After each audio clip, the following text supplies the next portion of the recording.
250 రూపాయల ఖరీదైన ఇనప ముక్కని 500 డిగ్రీ సెంటిగ్రేడ్ ఉష్ణోగ్రతలో వేడి చేస్తే 500 రూపాయల ఖరీదైన గుర్రపు నాడెం తయారవుతుంది. అదే 250 రూపాయల ఇనప ముక్కను 1000 డిగ్రీ సెంటిగ్రేడ్ ఉష్ణోగ్రతలో వేడి చేస్తే 1500 రూపాయల గుండు సూదులు తయారవుతాయట. గుండు సూదులు.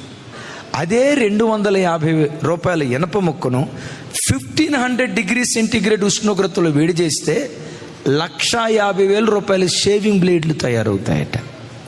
అదే 250 రూపాయల ఇనప ముక్కను 3000 డిగ్రీ సెంటిగ్రేడ్ ఉష్ణోగ్రతలో వేడి చేస్తే ఈ 250 రూపాయల ఖరీదైన ఇనప ముక్కలో నుండి 1,00,00,000 రూపాయల ఖరీదైన విమానపు స్ప్రింగులు తయారైపోతాయట.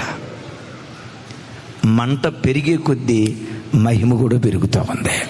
కొంచెం శ్రమలు కోరుకున్నావు అనుకో, ఇహమందైనా పరమందైనా కొంచెం మహిమే దేవుడు నీకు ఇస్తాడు.